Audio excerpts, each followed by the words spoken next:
Hey, you're that reporter, right? Yeah? There he is again.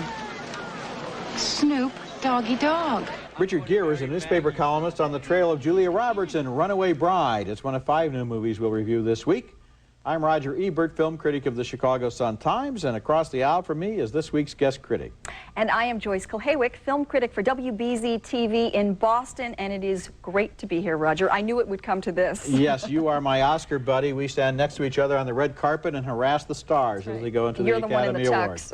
That's right. Okay, our first movie is Runaway Bride, reuniting after 9 years the director and the co-stars of Pretty Woman. But this is a pale shadow of Gary Marshall's wonderful 1990 film. Richard Gere stars as a newspaper columnist who writes a reckless, woman-bashing column based on a story told to him by a drunk in a bar about a Maryland woman who has stranded, he says, 7 or 8 would-be husbands at the altar. The bride, played by Julia Roberts, is outraged. She only stood up 3 guys. She writes a letter to the editor claiming 15 factual errors. Okay, listen, it's in the paper. Okay, come on, try this on first. Okay. All right. I don't want to read it to you, so come over this way. Okay. Ready? Yeah. Maggie Carpenter, I apologize to you for this unfortunate matter. Here it is. Graham's column will no longer be appearing in this paper. Best of luck in your upcoming marriage. Hey, okay, this is the weight of the pack you'll be carrying in the Himalayas. Okay. You let me know if it's too heavy. Okay. We'll just... Whoa! Gere travels to her impossibly folksy small town to get the real story, and the movie's cutesy tone is demonstrated here in the way she lurks under a barber chair. Who are these lovely ladies? Hi, I'm Cindy, Maggie's unmarried cousin. Hello. Mrs. Pressman, no relation. Oh.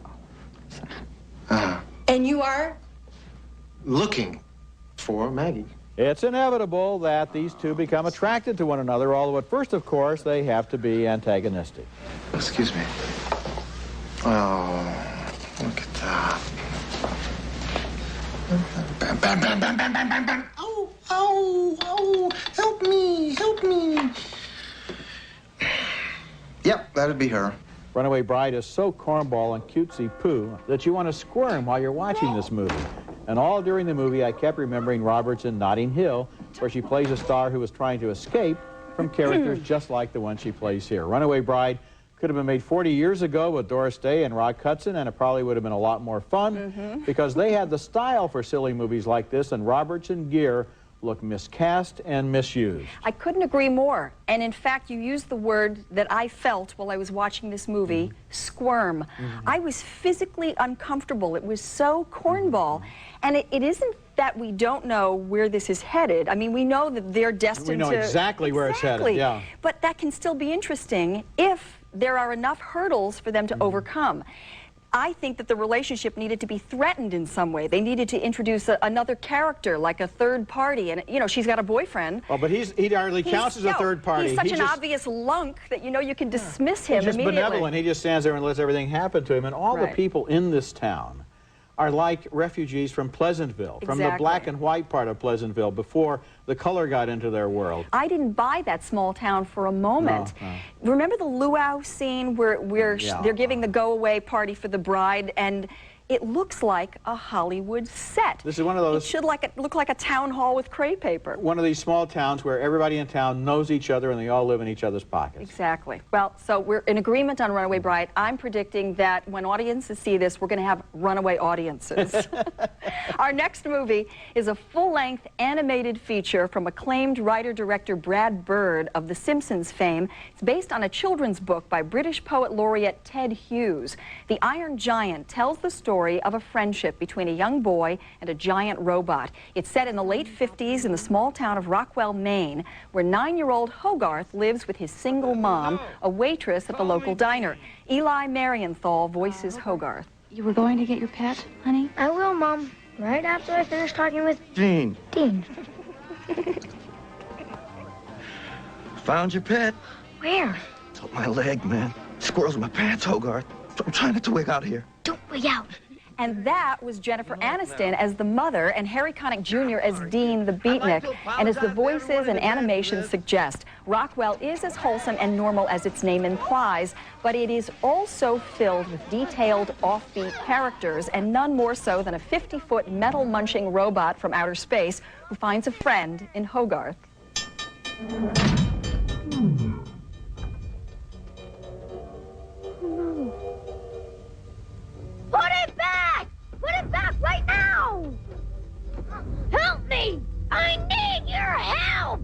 Hogarth immediately recognizes the Iron Giant's humanity and attempts to protect him from an evil federal agent who's trying to destroy him.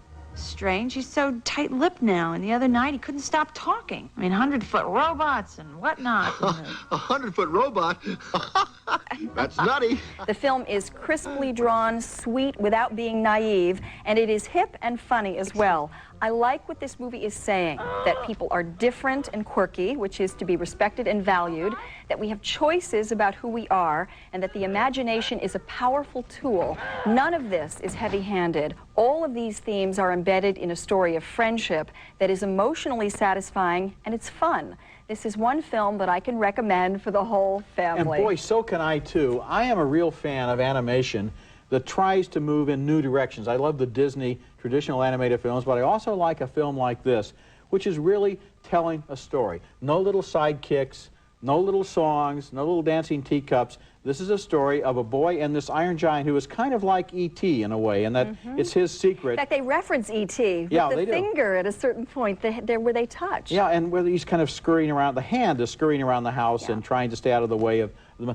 I thought that this film gave a lot of things for people to talk about afterwards, involving destruction and violence and war, and the Iron Giant learning that even though he has these weapons, it's not right for him to use them. My one little issue at the end of the film was that I was thinking, geez, this anti-violence message coming on a little bit too strong here. And when I really stepped back, I realized it was wholly in keeping with the rest of the cartoon, and it was really subsumed in that larger story about the power of the imagination. Right. Coming up later in the show, Samuel L. Jackson is a shark fighter in Deep Blue Sea. Coming up next, two brothers who share everything are intrigued by the same woman in Twin Falls, Idaho. Francis Falls?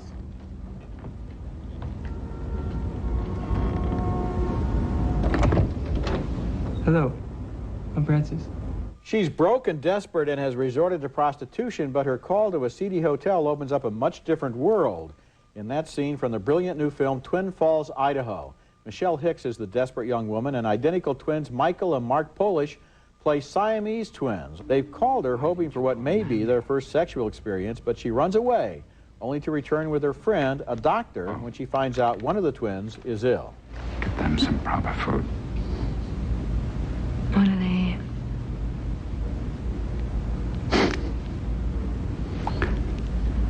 Food, I assume. That's the rarely seen but always intriguing actor Patrick Bouchot there as the doctor.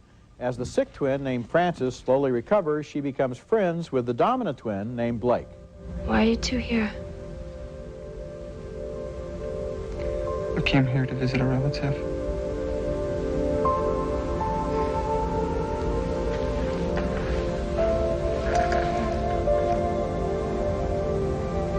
But how come you don't get sick? Who would take care of Francis? One thing about having three legs, there's one night of the year when you don't look out of place. There's another couple here, and they're dressed like Siamese, but they don't look anything like you two. Look, they're over there.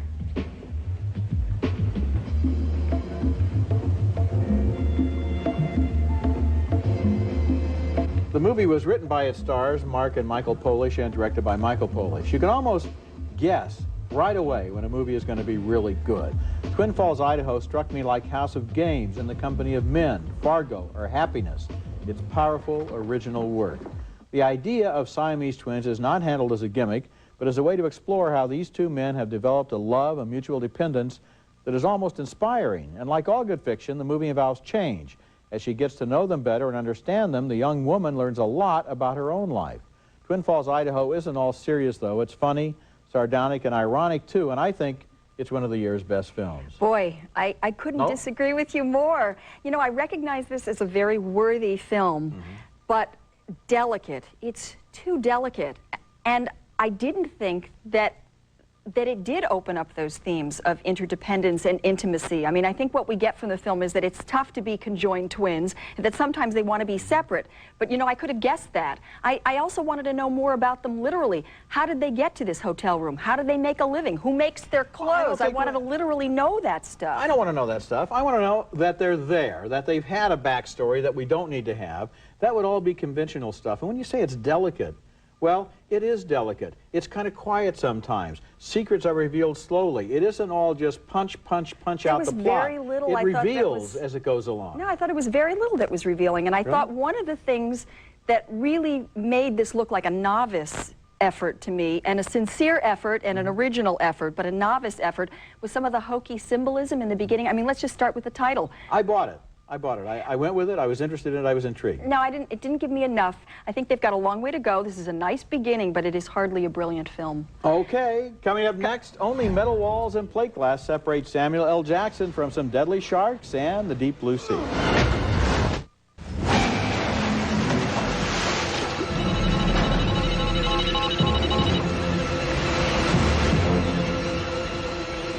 Bad dreams? Could very well be. That's Thomas Jane as Carter, a shark wrangler with a prison record, in a scene from our next film, another one of those don't tamper with nature or it will come back to bite you movies. It's called Deep Blue Sea, directed by Rennie Harlin, and from its opening scene, the film references the high watermark for all movies of this genre, Jaws, as a group of kids partying on board a sailboat gradually realize they're not alone. You guys hear that? What is that?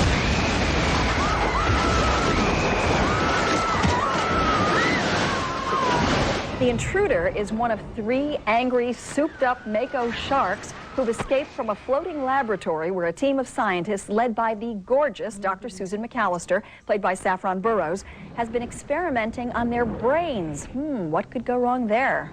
Tell me I didn't see that.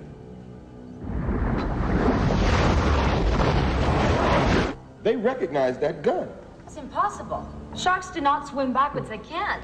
Samuel L. Jackson is on board as the project's financial backer and is saddled with the film's worst lines.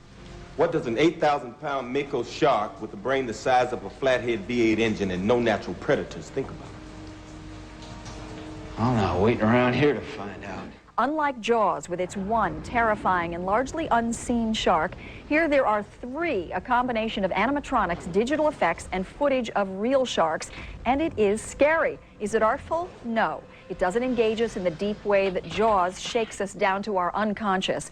Still, while Deep Blue Sea may be superficial, it does take us on an underwater adventure that's good for a few genuine thrills. I'm in complete agreement with you here. This movie does not distinguish its genre or escape from its genre, but it respects its genre, and it works as a summer thriller, which is exactly what it is. Right. There isn't a lot of character development. There's not a lot of common sense, because after all, even if a shark did have a brain that was 5 times as large, it wouldn't know anymore until it had learned it. I mean, you need experience and information in order to know how this deep sea station works, and these sharks just figure it out by osmosis, I guess. I think one of the other reasons I really was engaged was because I knew what was happening every step along the way in the action.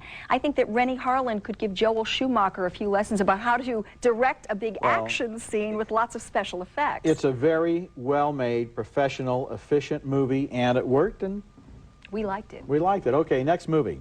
Have you ever been totally amazed by the way strange connections turn up between people and places that ought to have no connection at all? Well, Genghis Blues is a movie that travels about as far as you can possibly go, all the way to the obscure republic of Tuva, which is just a little outside of outer Mongolia. The movie begins with a blind blues singer from San Francisco named Paul Pena. One night, 15 years ago, while he was searching for stations on his shortwave radio, he heard a weird and wonderful sound. It was coming all the way from Tuva, and it was throat singing, a singing technique in which the throat is actually able to produce 2 different notes at the same time. And in some rather inexplicable way, I managed to figure out by the sound of what they were doing with their mouths to create that sound. Well, that's strange connection number 1, Paul Pena and the shortwave radio. Connection number 2 is that the famous physicist Richard Feynman and his friend Ralph Layton, who is seen here, had always wanted to go to Tuva simply because it was so far away.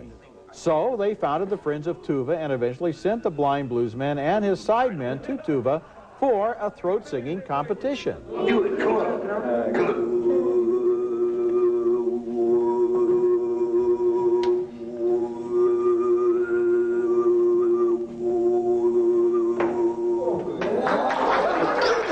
There have been a lot of images symbolizing the brotherhood of man, but the sight of a blind blues singer from San Francisco, whose family comes from the Cape Verde Islands, participating in a Tuvan throat-singing competition, I think that more or less takes the cake. And it helps that Paul Pena is such a fascinating man, funny, gentle, with a sort of sad story of his own. Genghis Blues is one of those films that documentaries were invented for, because no fiction film could possibly have dreamed up this wonderful story. I couldn't agree with you more. This was one of the most extraordinary things I'd ever seen, and it satisfied for me one of the real reasons I go to the movies, and that is to be a voyeur and be taken into a world I didn't know existed. And you're right, I could not have imagined. Of course, I happen to be an expert on Tuvan throat singing. Oh, really? I didn't realize that. I'd actually heard an album of Tuvan throat singing, had never heard anything like it, and they can actually do 2, 3, and 4 notes. He learns this himself. And goes there. This would be a remarkable accomplishment for anybody, and then when you think that he's blind, on top of it, and has other problems, which we find out about in the course of the film, it becomes all the more remarkable. It's extraordinary. The only thing I would have liked was more Tuvan throat singing. I just wanted to hear more of it, especially that one guy who can really do it. And then he goes and invents a whole other style of music right in the middle of the picture at the climactic moment. I know, yeah, it's great. When we come back, my video pick of the week, 3 family films at special sale prices. La la la.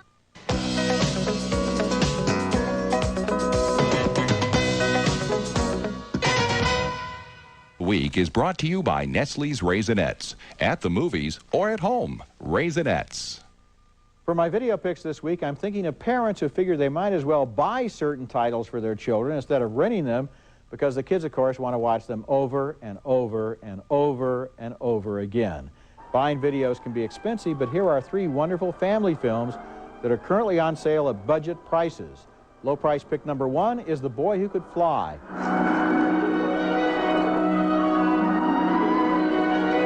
Budget price pick number 2, Babe, the original Babe, the enchanting story of a pig who thought it was a dog.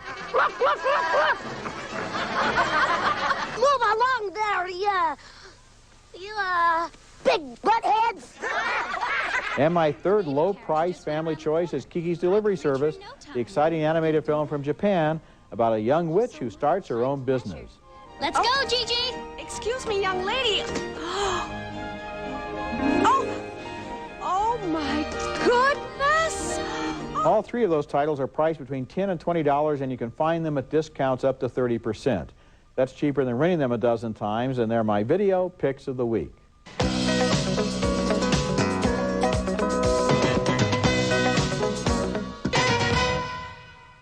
For many years, this program has advocated a reform of the MPAA rating system that would make it possible for adults in America to see movies exactly as their directors intended them to be seen.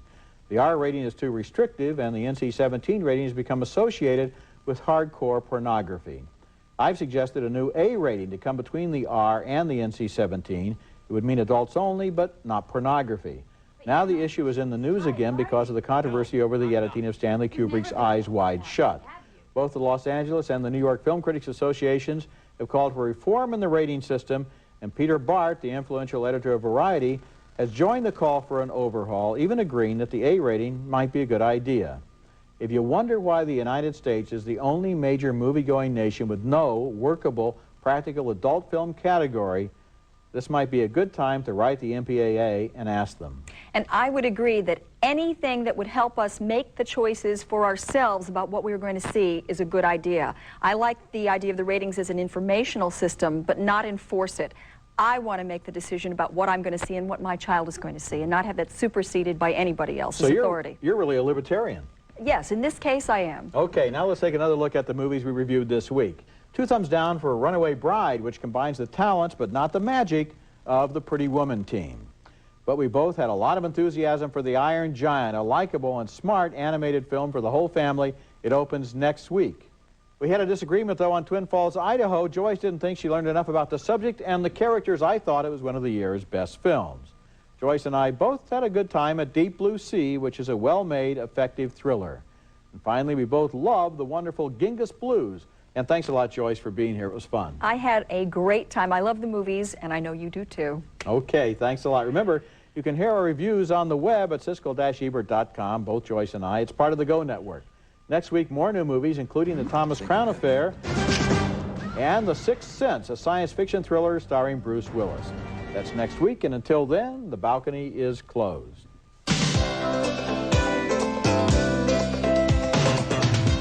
For a limited time, save 25% off Meinike's lifetime mufflers, backed by a nationwide warranty. At Meineke, you won't pay a lot, but you'll get a lot. Urinary pain isn't going to stop you today. Urostat, from the makers of Monistat, relieves urinary pain until you can see your doctor. If you only use detergent, you're only doing half the job. You need Jet Dry. Hey, look at that, huh? No spots, no film. Jet Dry, your dishwasher was designed for it. Nothing tastes like popcorn cooked in a pot on the stove. Except, new home-style microwave popcorn from Pop Secret. Closed captioning for Siskel and Ebert is brought to you by 1-800-US-SEARCH. Locate a long-lost friend or family member. Find anyone. Call 1-800-US-SEARCH.